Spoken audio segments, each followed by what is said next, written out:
Bismillahirrahmanirrahim. Bab ke-38 dan ke-39 dari kitab As-Sama'il Al-Muhammadiyah karya Imam At-Tirmidzi adalah bab ke-38 percakapan Rasulullah SAW di malam hari, dan bab ke-39 hadis Ummu Zar'i.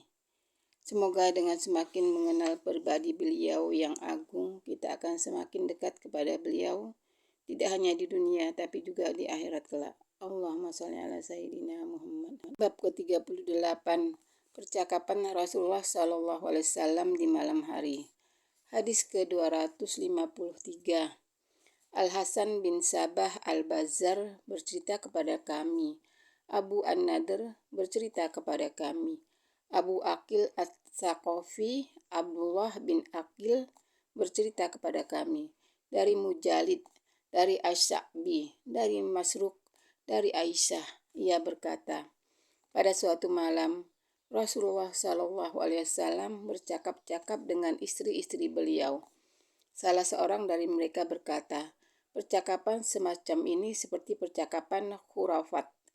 Maka Rasulullah SAW bersabda, tahukah kalian apa itu khurafat?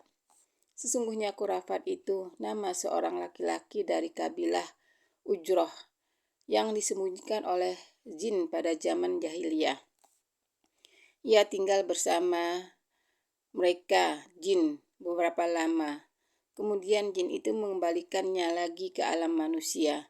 Kemudian khurafat bercerita tentang keajaiban-keajaiban yang ia alami di alam jin kepada orang-orang. Lantas untuk cerita-cerita semacam itu, orang-orang mengatakan itu cerita khurafat. Allahumma sholli ala Sayyidina Muhammad. Bab ke-39 hadis Ummu Zar'i.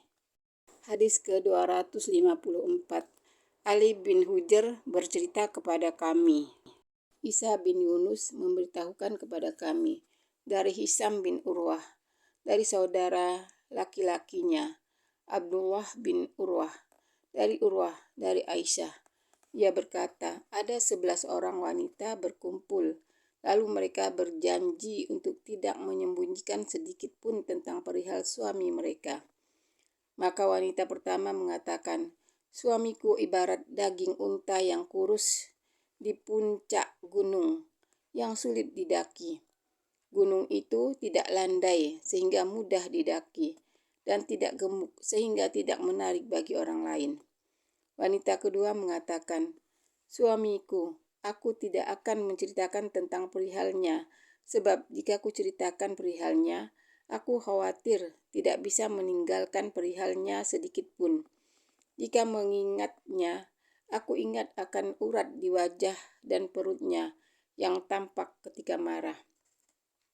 Wanita ketiga mengatakan, suamiku jangkung, jika aku bicara maka aku akan dicerai, dan jika aku diam maka aku akan terkatung-katung di antara dicerai dan tidak. Wanita keempat mengatakan, suamiku seperti malam di Tihamah, tidak panas dan tidak dingin, tidak ada ketakutan dan tidak ada rasa bosan. Wanita kelima mengatakan, suamiku jika masuk rumah seperti macan dan jika keluar seperti singa. Ia tidak menanyakan apa yang telah ia berikan. Wanita keenam mengatakan, suamiku jika makan sangat banyak dan tidak ada sisanya. Jika minum maka tidak tersisa. Jika berbaring maka tidur sendiri sambil berselimutan dan tidak mengulurkan tangannya untuk mengetahui kesedihanku. Wanita ketujuh mengatakan, suamiku bodoh atau tidak pandai berjima. Semua penyakit aib ia miliki.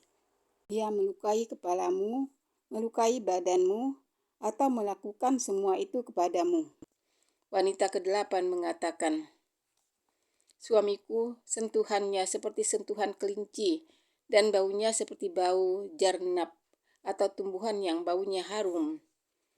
Wanita yang kesembilan mengatakan, suamiku tinggi tiang rumahnya, panjang sarung pedangnya, banyak abunya, dan rumahnya dekat dengan tempat pertemuan. Wanita ke-10 mengatakan, Suamiku namanya adalah Malik. Dan siapakah gerangan si Malik? Malik itu lebih baik para suami yang telah disebutkan. Ia memiliki unta yang banyak di kandangnya dan sedikit yang digembalakan. Jika unta-unta tersebut mendengar tukang penyala api, maka unta-unta itu yakin akan disembelih. Wanita ke-11 mengatakan, suamiku adalah Abu Zar'i. Siapa gerangan Abu Zar'i? Dialah yang telah memberati telingaku dengan perhiasan, memenuhi lemak di lengan atas tanganku, dan menyenangkan aku. Maka aku pun gembira. Ia mendapatiku pada keluarga peternak kambing-kambing kecil dengan kehidupan yang sulit. Lalu ia pun menjadikan aku di tempat para pemilik kuda dan onta, penghalus makanan dan suara-suara hewan ternak. Di sisinya aku berbicara, dan aku tidak dijelek-jelekan. Aku tidur di pagi hari, aku minum hingga aku puas. Aku tidak ingin minum lagi. Ibu Abu Zar'i, siapakah gerangan Ibu Abu Zar'i? Yang mengumpulkan perabotan rumah dan memiliki rumah yang luas. Putra Abu Zar'i, siapakah gerangan dia? Tempat tidurnya adalah pedang terhunus yang keluar dari sarungnya. Ia sudah merasa kenyang jika memakan daging lengan anak kambing betina. Putri Abu Zar'i, siapakah gerangan dia? Taat kepada ayahnya dan ibunya. Tubuhnya segar, montok. Tetangganya iri kepadanya. Budak wanita Abu Zar'i, siapakah gerangan dia? Ia menyembunyikan rahasia-rahasia kami dan tidak menyebarkannya, tidak merusak makanan yang kami datangkan, dan tidak membawa lari makanan tersebut, serta tidak mengumpulkan kotoran di rumah kami. Suatu ketika keluarlah Abu Zar'i pada saat baskom-baskom susu-susu sedang digoyang-goyang agar keluar sari susunya. Pada saat itulah ia bertemu dengan seorang wanita bersama dua orang anaknya, seperti dua ekor macan. Mereka berdua sedang bermain di dekatnya dengan dua buah delima. Lalu ia menceraikanku dan menikahi wanita tersebut. Setelah itu, aku pun menikah dengan seorang lelaki terpandang, seorang penunggang kuda pacu pilihan. Ia mengambil tombak Kati, lalu membawa tombak tersebut untuk berperang dan membawa ghanimah berupa unta yang banyak sekali.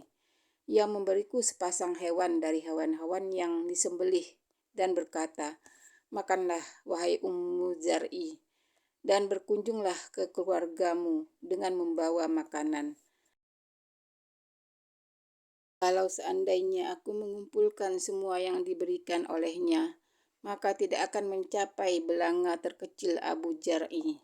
Aisyah berkata, kemudian Rasulullah SAW bersabda kepadaku, aku bagimu seperti Abu Zar'i bagi Ummu Zar'i.